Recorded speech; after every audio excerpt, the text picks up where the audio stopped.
நமது இதய தெய்வம் கேப்டன் அவர்களை வணங்கி என்னுடைய உரையை தொடங்குகிறேன்.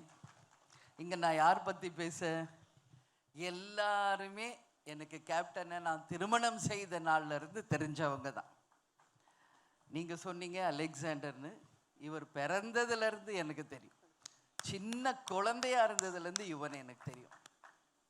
Ilaiyaraaja sir and Jeeva aunty ரொம்ப ரொம்ப க்ளோஸ் டு ஹார்ட் எங்களுக்கும், எனக்கும் கேப்டனுக்கும். இது பல பேருக்கு தெரியாது. நான் பல இன்டர்வியூவில் நான் சொல்லியிருக்கேன். சினி இண்டஸ்ட்ரியில் எனக்கு ஃபியூ ஃப்ரெண்ட்ஸு தான்.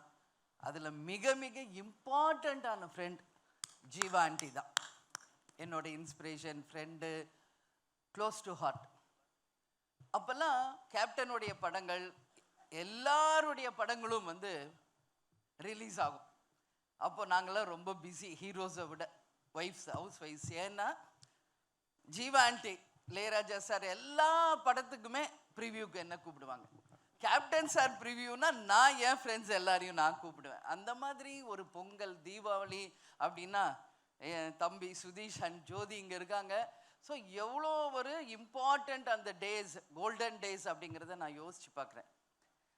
ஏன்னா யுவன் எனக்கு தெரியும், நாங்கள்லாம் ப்ரிவியூவில் உட்காந்து பார்க்கும்போது சின்ன குழந்தை அவங்க அம்மா தூக்கிட்டு வருவாங்க. அவ்வளோ ஒரு க்யூட் பேபியாக நான் பார்த்தேன். இன்னைக்கு வளர்ந்து இன்னைக்கு என் பக்கத்தில் பிரபா, ஷம்மு இங்கே நிற்கிறாங்கன்னா அதே தான் எனக்கு யுவனும் கூட.